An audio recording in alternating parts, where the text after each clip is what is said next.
Amém, irmãos. Glória a Deus. Você pode dar um glória a Deus aí? Oh, isso aí, isso aí. Eu quero convidar você a abrir a palavra de Deus em 1 Samuel, capítulo 1, para nós continuarmos a palavra hoje. Abra então em 1 Samuel, capítulo 1, conforme você for encontrando, vá se pondo de pé, por favor. Nós vamos ler juntos o capítulo 1 de 1 Samuel. E vamos continuar aquilo que o Senhor já começou nessa casa, porque Ele é bom. O pastor Eduardo não fazia ideia que hoje eu ia pregar 1 Samuel, capítulo 1, e nem eu fazia ideia de que ele traria essa palavra em 1 Samuel. Então, glória a Deus, viu? Obrigado, minha irmã.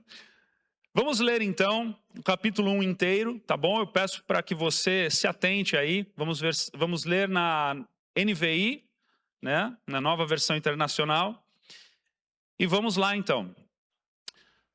Havia certo homem de Ramataim, Zufita, dos montes de Efraim, chamado Eucana, filho de Jeroão, neto de Eliú e bisneto de Tou, filho do Efraimita Zuf.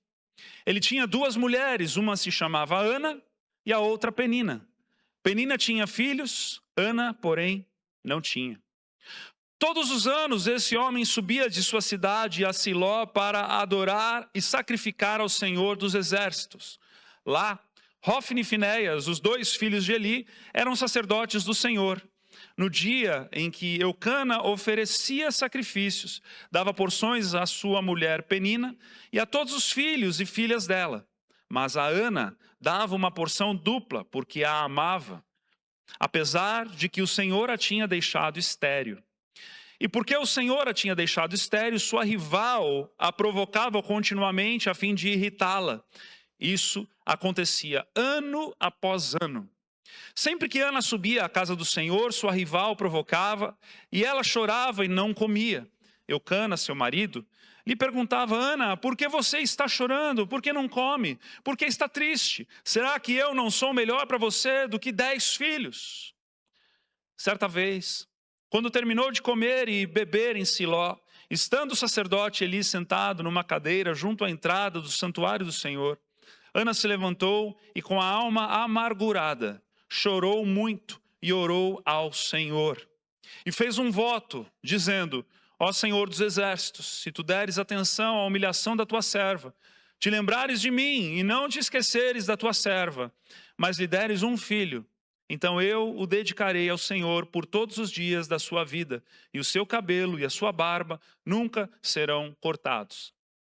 Enquanto ela continuava a orar diante do Senhor, Eli observava sua boca, como Ana orava silenciosamente. Seus lábios se mexiam, mas não se ouvia a sua voz.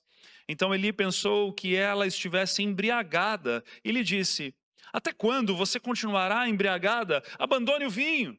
Ana respondeu: Não se trata disso, meu senhor. Sou uma mulher muito angustiada. Não bebi vinho, nem bebida fermentada. Eu estava derramando a minha alma diante do Senhor. Não julgues a tua serva, uma mulher vadia. Estou orando aqui até agora por causa da minha grande angústia e tristeza. Ele respondeu: Vá em paz, e que o Deus de Israel lhe conceda o que você pediu. Ela disse: Espero que sejas benevolente para com a tua serva. Então ela seguiu seu caminho, comeu, e seu rosto já não estava mais abatido. Na manhã seguinte eles se levantaram e adoraram o Senhor. Então voltaram para casa em Ramá. Eucana teve relações com sua mulher Ana, e o Senhor se lembrou dela. Assim Ana engravidou e no devido tempo deu à luz um filho. E deu-lhe o nome de Samuel, dizendo: Eu o pedi ao Senhor. Quando no ano seguinte Eucana subiu com toda a sua família para oferecer o sacrifício anual ao Senhor e para cumprir o seu voto, Ana não foi e disse ao seu marido: Depois que o menino for desmamado, eu o levarei e o apresentarei ao Senhor, e ele morará ali para sempre. Disse Eucana, seu marido: Faça o que lhe parecer melhor. Fique aqui até desmamá-lo, que o Senhor apenas confirme a palavra dele. Então ela ficou em casa e criou seu filho até que o desmamou. Depois de desmamá-lo, levou o menino ainda pequeno à casa do Senhor em Siló, com um novilho de 3 anos de idade, uma arroba de farinha e uma vasilha de couro cheia de vinho. Eles sacrificaram o novilho e levaram o menino a Eli. E ela lhe disse: meu senhor, juro por tua vida que eu sou a mulher que esteve aqui ao seu lado, orando ao Senhor. Era este menino que eu pedia, e o Senhor concedeu-me o pedido. Por isso agora eu o dedico ao Senhor, por toda a sua vida será dedicado ao Senhor. E ali adorou ao Senhor. Pode se sentar. Irmãos, podemos muito aprender com a maternidade. Muito aprender com a maternidade. Apesar de que, numa conversa com homens ontem, fomos lembrados que Deus fez a mulher sentir dores de parto para que ela entendesse quando um homem está com resfriado. E às vezes com uma dor de cabeça.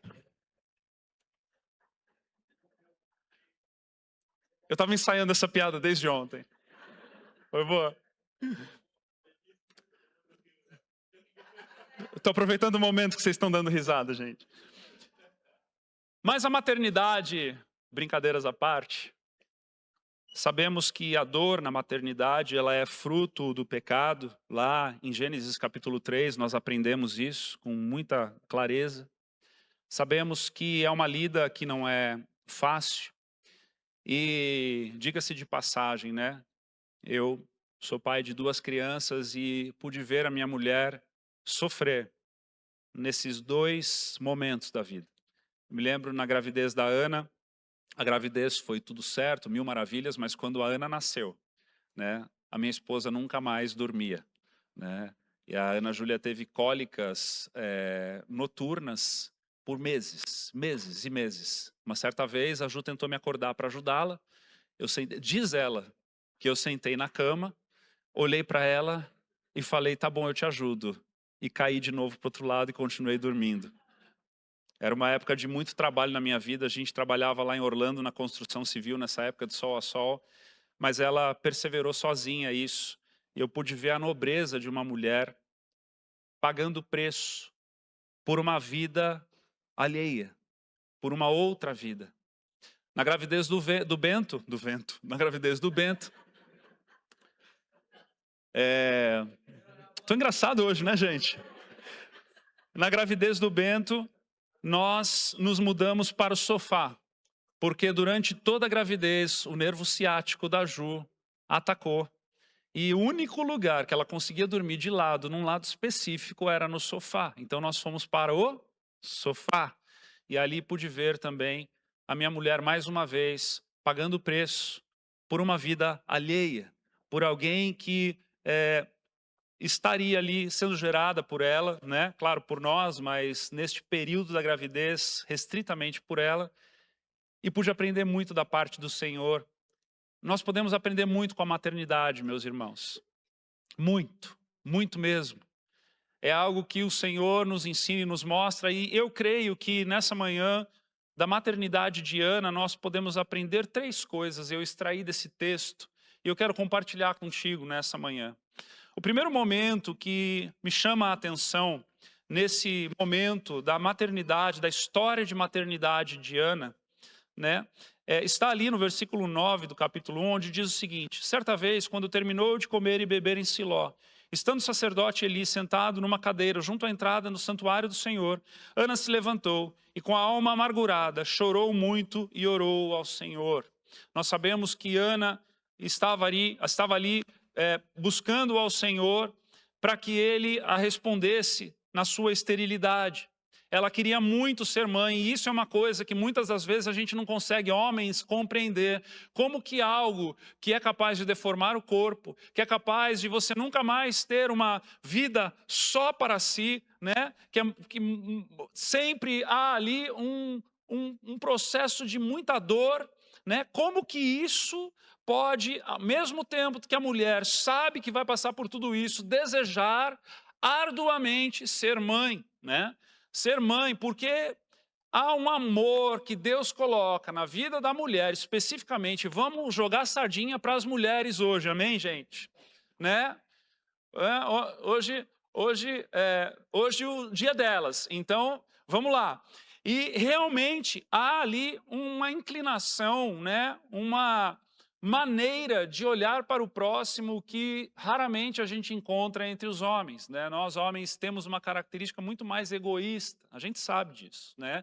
E a mulher não, ela já nasce querendo brincar com boneca, ela já nasce pensando num outro alguém, pensando, né, interagindo com outro alguém, ainda que seja de plástico, né? É uma realidade. E o Senhor, então, vai nos ensinando a partir dessas maternidades, dessas mulheres. E nós vemos aqui, em primeiro lugar, Ana, neste momento, pleiteando por um filho diante do Senhor, uma dependência no Senhor. Aprendemos com Ana, na sua maternidade, no seu processo, de que ela vai para a pessoa certa, ela vai até a pessoa de Deus, clamar, pedir ajuda, pedir socorro, chorar muito, a palavra de Deus diz. No versículo 15, ainda diz, Ana respondeu, não se trata disso, meu senhor, quando ela responde a Eli, sou uma mulher muito angustiada, não bebi vinho, nem bebida fermentada, eu estava derramando a minha alma diante do Senhor. Ela diz, estou orando aqui até agora por causa da minha grande angústia e tristeza. O que ela estava fazendo com a sua angústia e tristeza? Orando, apresentando diante do Senhor. Então nós aprendemos com Ana uma dependência de colocar as suas aflições diante do Senhor por meio da oração. E isso é algo valioso, que nós jamais podemos deixar isso de lado. Não é verdade? Às vezes a gente tem o costume de reclamar para todo mundo, mas a gente não se achega a Deus para orar e chorar diante dele. A palavra diz que ele recolhe as nossas lágrimas, mas eu creio que Deus recolhe as lágrimas que nós depositamos diante dele. Então, quando nós vamos até ele por direção, quando nós vamos até ele num momento de quebrantamento, de angústia, de dor, não há lugar melhor para nos achegarmos do que na presença de Deus em momentos como esse. E nós aprendemos isso com essa mulher. A minha pergunta primeira nessa manhã é, você no teu dia de angústia tem corrido até Deus? Aprendemos com Ana que ela correu até Deus. Ela foi para a pessoa certa chorar. Filipenses 4:6 vai nos dizer, não andem ansiosos por coisa alguma, mas em tudo, pela oração. Pelo quê? Pela oração. E que mais? Súplicas, oração e com ação de graças. E com ação de graças, apresentem seus pedidos a Deus. Oração, súplica e ação de graças. É um coração contrito e quebrantado diante da presença de Deus. Hebreus capítulo 4, versículo 16 diz assim, aproximemo-nos do trono da graça com toda a confiança, a fim de recebermos misericórdia e encontrarmos graça, preste atenção, que nos ajude no momento da necessidade, na presença do Senhor, na dependência do Senhor. Ana não ficou o tempo todo somente lamentando com Eucana, seu marido, não ficou o tempo todo lamentando, nem a Eli, ela levantou uma palavra diante das suas aflições, com respeito às suas aflições, ela foi ao Senhor. Olha que coisa incrível. Eli estava ali como um juiz, como um sacerdote, como alguém que representava o que o Senhor estava fazendo naquela estação, naquele tempo. Mas Ana sabia que diante do Senhor as suas lágrimas seriam acolhidas. Ela sabia que diante do Senhor ele a responderia. Tiago 5,13 também vai dizer o seguinte, entre vocês há alguém que está sofrendo, que ele ore. Que ele ore. Está sofrendo? Ore. O Senhor nos convida a esta vida de intimidade com Deus. Sabe, irmãos, poxa, pastor, uma palavra tão simples. O Senhor vai estar aqui nos falando para aprendermos a orar, para orarmos diante do Senhor? Sim. Porque quanto mais nós apacentamos, quanto mais nós pastoreamos, mais nós percebemos que menos as pessoas oram. Quanto mais nós caminhamos com pessoas, quanto mais nós buscamos na conversa individual um com o outro, menos temos percebido que as pessoas estão se colocando diante do Senhor.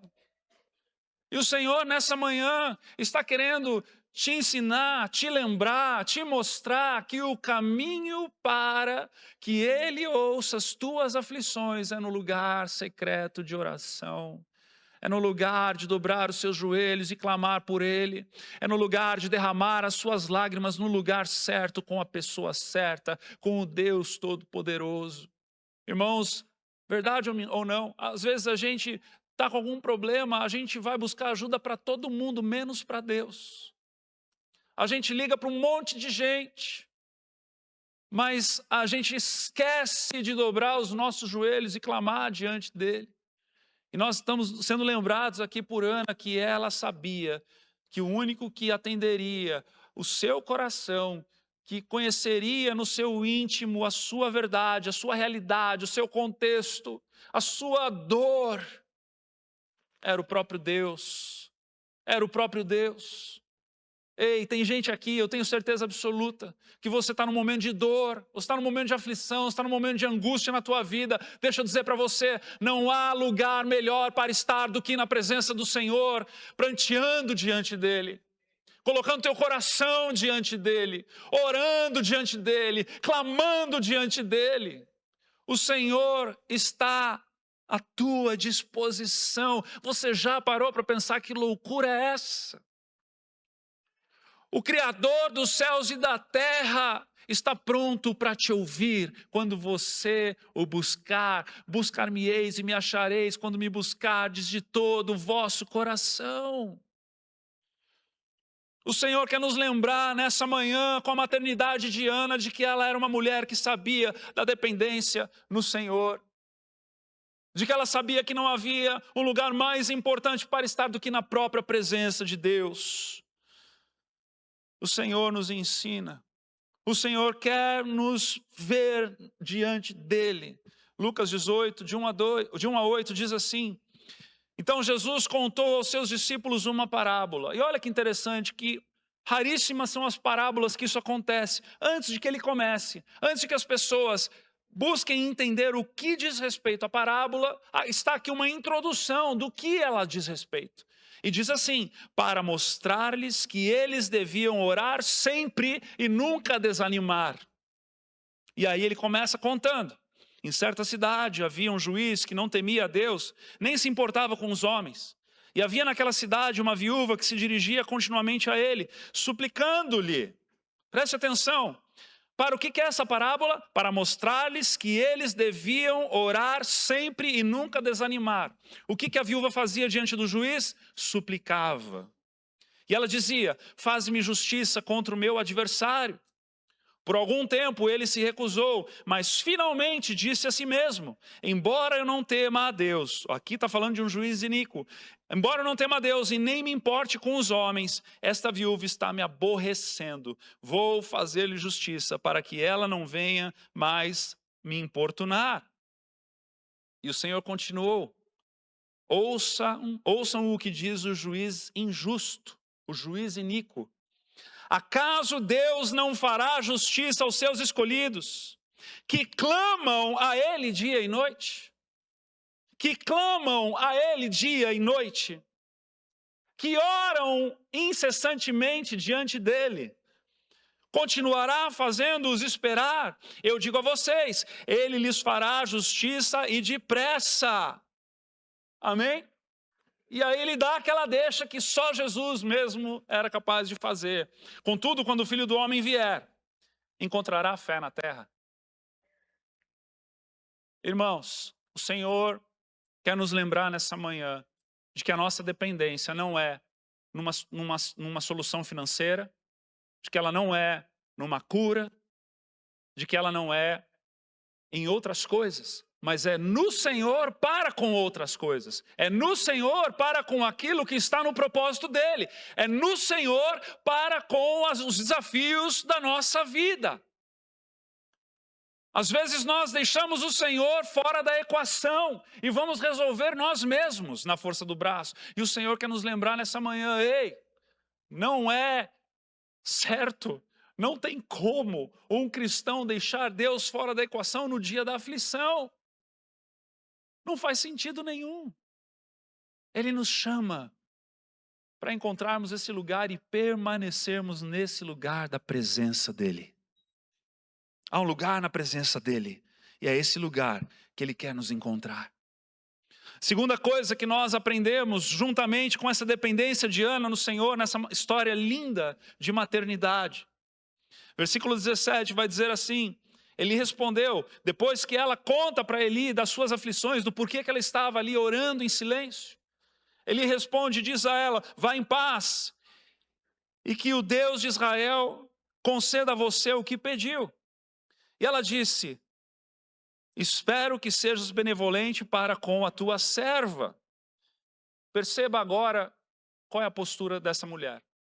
O texto diz assim que ela seguiu o seu caminho, comeu e o seu rosto já não estava mais abatido.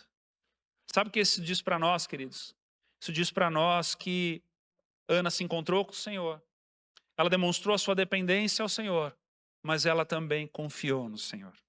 Ela confiou no Senhor. Ela sabia que não era só uma oração. Não era só mais uma oração.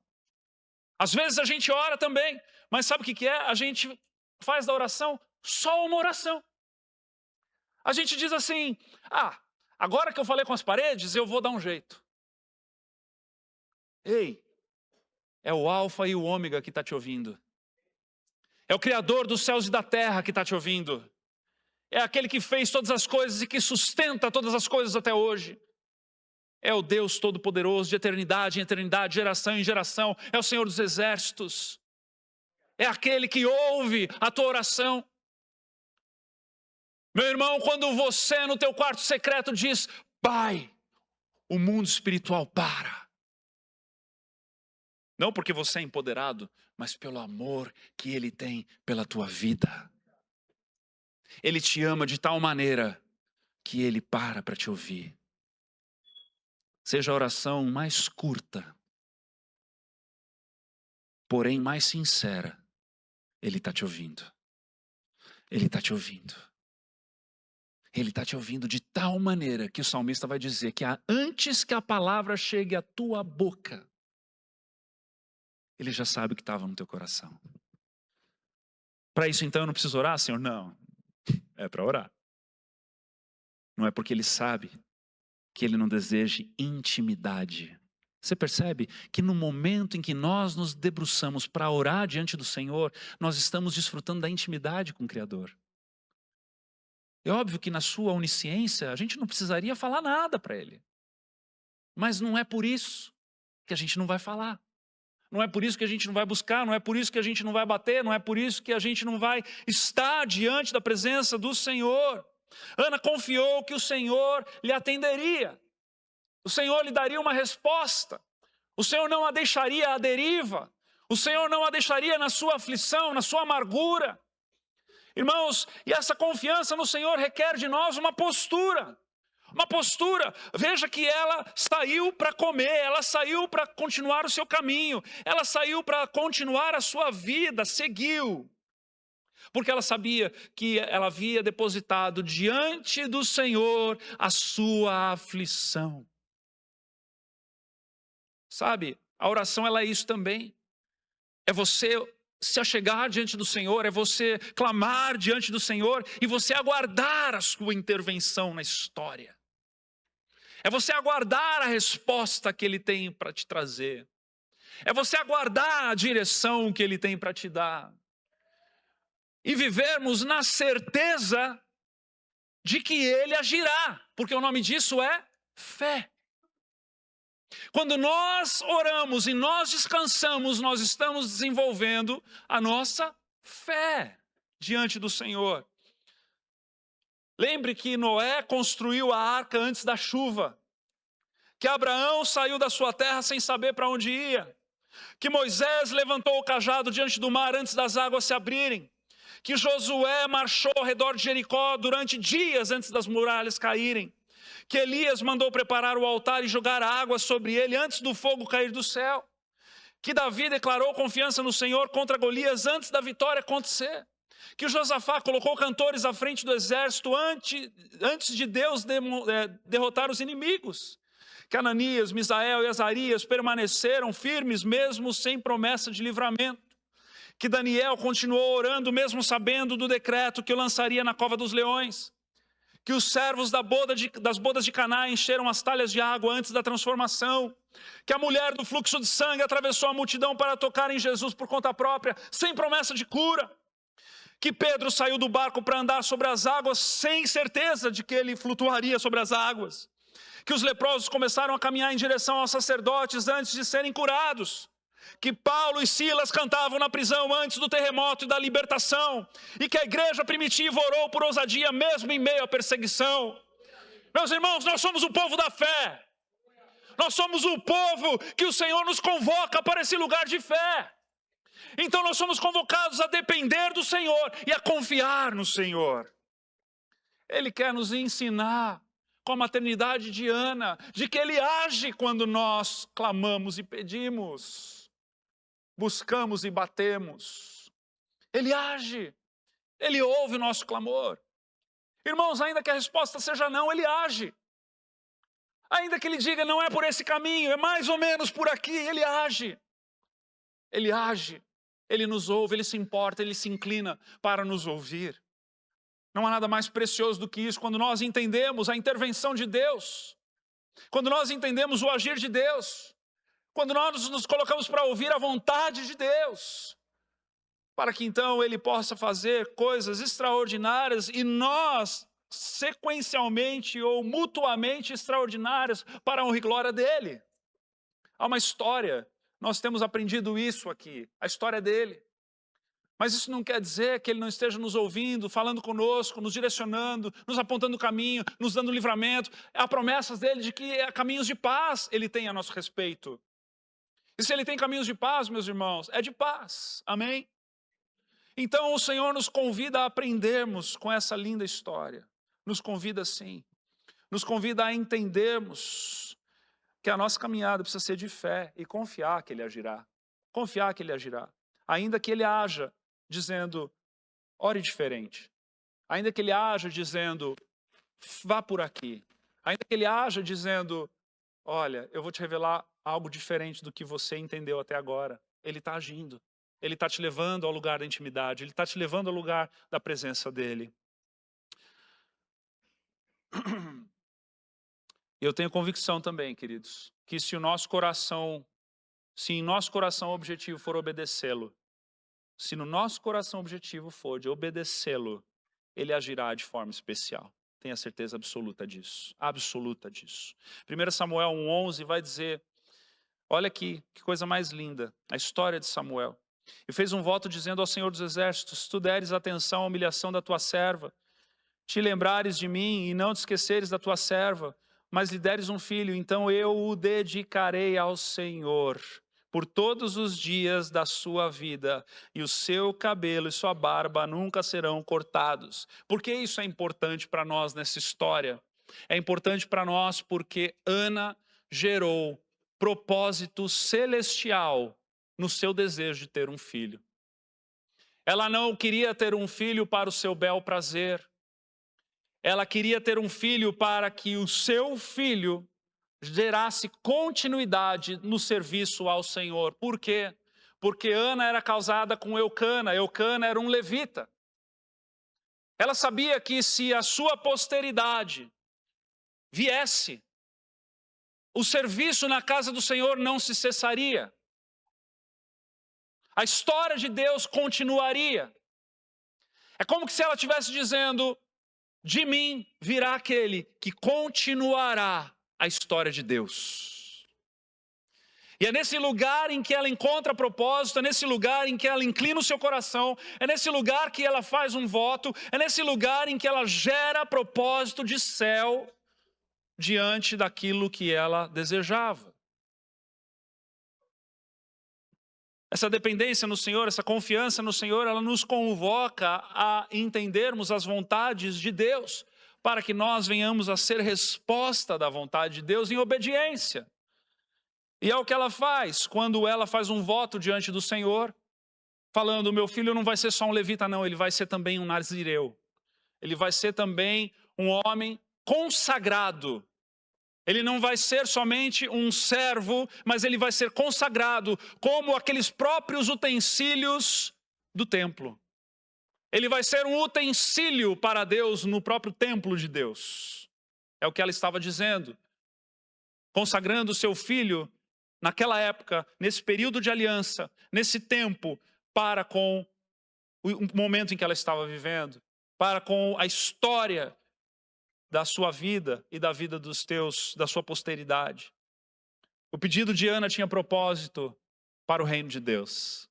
É importante a gente entender isso, porque ela tem a dependência no Senhor, ela tem a confiança no Senhor, mas ela continua sendo fiel ao Senhor. Ela continua sendo a serva do Senhor. Ela continua se colocando no lugar onde os seus desejos estão alinhados com a vontade do Senhor e os propósitos do Senhor. Amém, igreja? Isso é importante a gente entender nessa história. Tanto é que quando o filho nasce, quando ela dá à luz a um filho, o filho nasce, ela sabia que ela havia feito um voto. Ela sabia que ela havia se comprometido com algo. E ela, então, cumpre com sua promessa. E aqui também nós aprendemos a respeito do terceiro ponto e último, da fidelidade de Ana. Ana foi uma mulher fiel ao Senhor. Ela colocou sua dependência no Senhor, primeiro ponto. Ela confiou no Senhor, segundo ponto, mas ela foi fiel ao Senhor, porque quando aquele filho nasce, ela então sabia o que ela deveria fazer na sequência. O texto vai dizer, versículo 21 para nós: quando no ano seguinte Eucana subiu com toda a família para oferecer o sacrifício anual ao Senhor e para cumprir o seu voto, Ana não foi e disse ao seu marido: depois que o menino for desmamado, eu o levarei e o apresentarei ao Senhor, e ele morará ali para sempre. Na tradição judaica, o desmame de um bebê é no terceiro ano. Então, no primeiro ano, ela engravida e dá à luz. No segundo ano, ela não sobe e diz que quando ele for desmamado, ela o levará. Terceiro ano, versículo 27, diz assim: era este menino que eu pedia. Quando ela chega ao profeta Eli e ela vai entregar o seu filho para o Senhor. Que coisa linda, gente. Ela vai entregar o seu filho, dedicá-lo ao Senhor, para que então o Senhor cumpra a sua vontade através do seu filho, através da sua posteridade, através daquilo que o Senhor havia dado a ela de presente. Agora, então, ela estava devolvendo ao Senhor. Sabe, esse movimento de receber um presente de Deus e devolver ao Senhor é o significado mais profundo da palavra bênção no Antigo Testamento, sabia? A palavra bênção no Antigo Testamento é presente para presentear. Quando nós entendemos isso, isso aqui faz todo sentido. Quando nós entendemos isso, nós entendemos que o Senhor nos chama como mordomos nessa vida. Quando nós entendemos isso, nós entendemos que a história de fato é de Deus na nossa vida. E então nós recebemos um presente, e tudo aquilo que nós recebemos para presentear. E Ana faz exatamente isso com o seu filho, que era milagre de Deus na sua vida. Ela faz um voto, ela recebe o seu filho, ela está ali diante daquela situação, ela desmama o seu filho e ela então o devolve ao Senhor. E é por isso que no versículo 27 ela diz: o Senhor concedeu-me o pedido, por isso agora eu dedico ao Senhor. Por toda a sua vida será dedicado ao Senhor. E ali adorou ao Senhor. Ah, gente, Deus é maravilhoso. E o Senhor nos chama para essa fidelidade. Sabe, querido, eu quero te exortar um pouquinho aqui nessa manhã diante dessa oportunidade da palavra de Deus. Talvez você já passou por momentos de angústia, de aflição. E nesses momentos de angústia e aflição, talvez você tenha se comprometido com o Senhor. Sabe? De repente, uma situação de crise financeira e você disse assim um dia: ah, Senhor, o dia que eu conseguir o meu emprego, eu vou ser mais generoso. E você não se tornou mais generoso. Você se esqueceu. Ou talvez você está vivendo uma enfermidade e você, na tua oração, diz: Senhor, o dia que o Senhor me curar dessa enfermidade, eu vou me dedicar mais para as tuas coisas. E o Senhor te curou e você se esqueceu dos seus votos, você se esqueceu do seu comprometimento. Eu quero te lembrar aqui nessa manhã que se há alguma coisa que você se comprometeu com o próprio Deus no passado, e porque você agora está bem, porque as coisas melhoraram, você deixou isso para trás, você esmureceu. Talvez você tenha se comprometido com uma vida mais intensa de oração, tenha se comprometido com acordar nas madrugadas e orar diante do Senhor.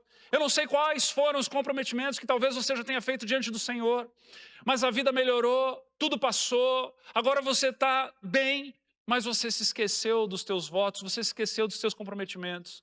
Não faça isso. Que o teu sim seja sim, que o teu não seja não, em nome de Jesus. Que a tua vida diante do Senhor seja uma só. Em todos os lugares, em todos os momentos, em todos os contextos, na alegria, na tristeza, na saúde, na doença, nos dias bons e nos dias maus. Assim como Ana, que no momento de entregar o seu filho de 3 anos de idade, ela não só entrega, mas a Bíblia vai dizer que depois que ela entregou, ela adorou ao Senhor. Uau! Ela sabia que não havia melhor lugar para estar o seu filho do que na presença de Deus, do que nas mãos de Deus, do que nos cuidados de Deus. Que o Senhor nos ensine. Deuteronômio 8, de 11 a 14 diz assim: tenham cuidado de não se esquecer do Senhor. Tenham o cuidado de não se esquecer do Senhor, igreja. O seu Deus, deixando de obedecer aos seus mandamentos, às suas ordenanças e aos seus decretos que hoje ordeno a vocês. Não aconteça que depois de terem comido até ficarem satisfeitos, de terem construído boas casas e nelas morado, de aumentarem os seus rebanhos e da prata e o seu ouro e todos os seus bens, o seu coração fique orgulhoso e vocês se esqueçam do Senhor, o seu Deus, que os tirou do Egito, da terra da escravidão. Que a nossa vida seja uma vida de dedicação e entrega ao Senhor, fidelidade ao Senhor como a Diana, para que nós não venhamos a tropeçar nos dias bons. Amém, queridos? Vocês estão aqui comigo? E para concluir, tendo dito tudo isso que nós podemos aprender com essa história linda de maternidade de Ana, num dia tão especial como esse, num dia onde nós celebramos as mulheres, celebramos as mães, não é? A maternidade, onde podemos olhar posturas como essa, por exemplo, e aprender tantos princípios e valores. E há muito mais aqui para ser cavado. Se você no teu devocional, eu tenho certeza absoluta, pegar este primeiro capítulo e se entregar na leitura, na meditação, na reflexão da palavra, que eu lhe desafio a fazer isso, te estimulo a fazer isso. Certamente o Senhor falará muitas coisas ainda para você. Mas há algo aqui que a maternidade de Ana nos aponta e que é o mais precioso que nós podemos aprender com essa história neste momento da história, o de Ana. Sabe, de certa forma, a Ana aqui, no seu momento de fragilidade, no seu momento de esterilidade, ela está representando um mundo sem Cristo. Ela está representando um mundo sem esperança. Um mundo sem vida. E ela se coloca diante do Senhor clamando por vida, por esperança. Assim como o mundo clamou por Cristo, assim como o homem separado de Deus clamou por Cristo até a sua vinda. E assim como Samuel, um bebê, que nasce trazendo esperança, Cristo nasceu também para nos trazer esperança. E então, a esterilidade que o pecado provocou foi estancada por um bebê que também nasceu. Cristo, a esperança da glória em nós. Cristo, o caminho, a verdade e a vida. Cristo, o único capaz de trazer vida a um mundo mau, a um mundo tenebroso, a um mundo cheio de morte e esterilidade. Aprendemos com Ana e a sua maternidade. Mas se formos para celebrar algum bebê aqui, devemos celebrar o bebê Cristo, que nasceu no nosso meio e nasceu por nós. Se há algo que essa história pode nos promover de mais eterno, é isso. É olharmos para ela e encontrarmos nas entrelinhas a história da redenção. De uma mulher aflita, angustiada, estéril, assim como o mundo estava. E quando de repente o Senhor responde com um bebê, a sua alegria volta. E ela então se alinha com o Senhor e vai adorá-lo, dedicando aquilo que há de mais precioso da vida dela diante do Senhor. Assim como todo aquele que faz Jesus o seu Senhor e Salvador, muda o seu coração é transformado, a sua vida é transformada, e então aquilo que era esterilidade se torna uma fonte inesgotável de vida eterna. O Senhor nos chama para celebrarmos o Dia das Mães, mas acima do Dia das Mães hoje, como igreja, nós devemos e podemos celebrar o nosso Cristo, que nasceu, morreu e ressuscitou em favor de cada um de nós aqui. Eu quero convidar você a baixar a sua cabeça nesse momento, aí onde você está, sentadinho aí.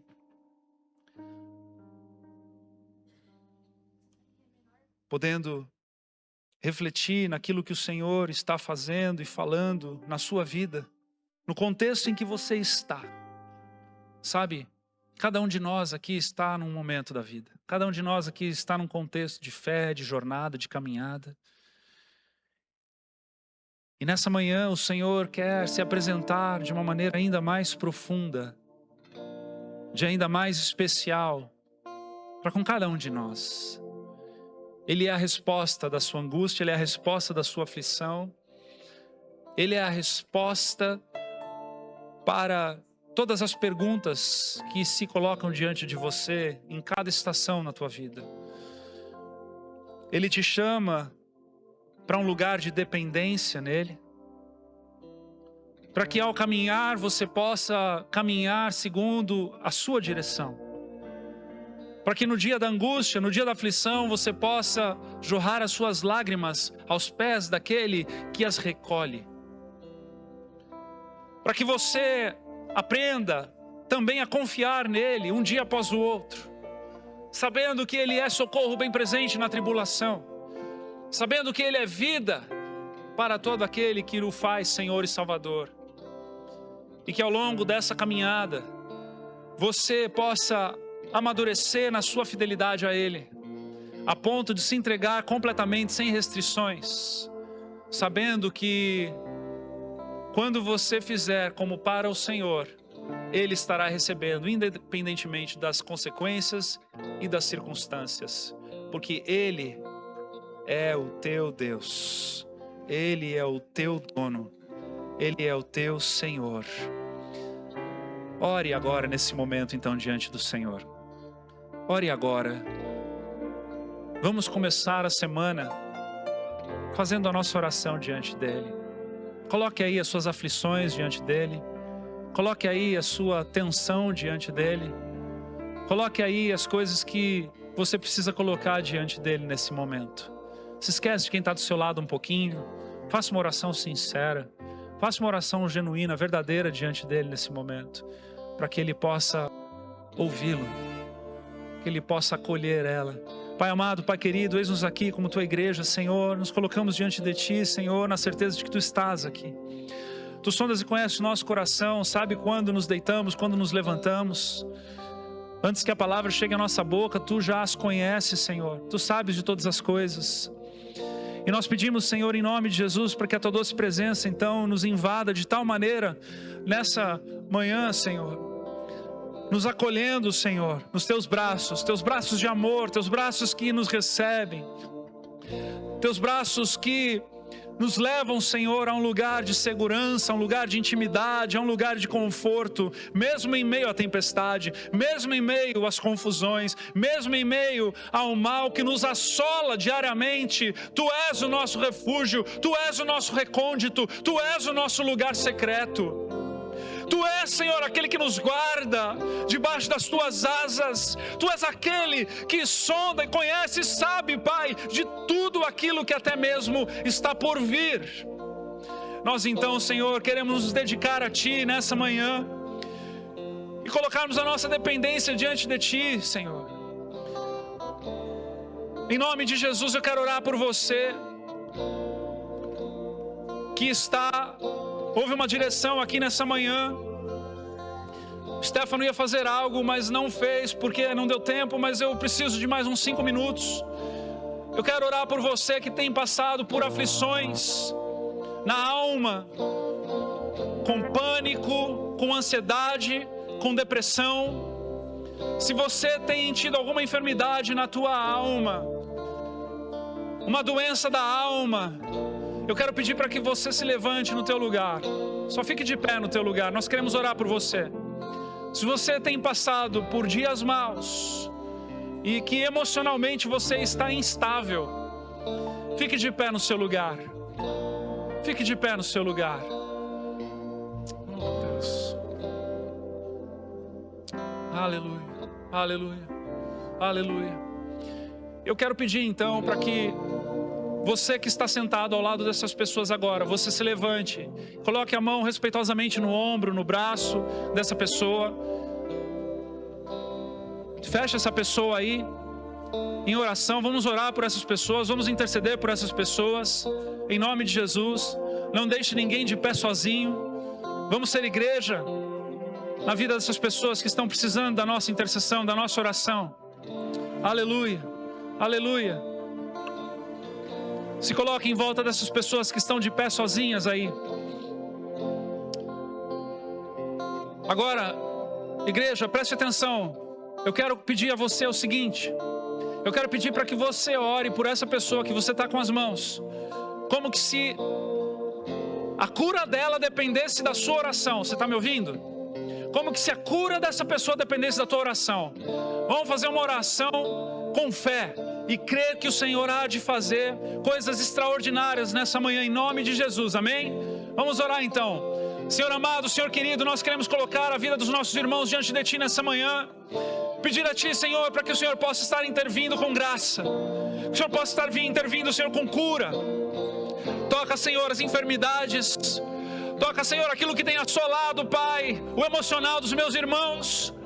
Que nessa manhã, Senhor, Tu possas, Deus, derramar um óleo do céu sobre a cabeça de cada uma dessas pessoas, Pai. Que a Tua presença, Senhor, invada com graça, invada com ousadia, invada com cura, invada com poder, invada com propósito, Senhor, em nome de Jesus. Para que nós possamos ouvir dos Seus grandes feitos no nosso meio. Pai amado, Pai querido, para onde iremos, Pai, se só Tu tens palavras de vida eterna? A quem recorreremos, Senhor, se só Tu tens cura?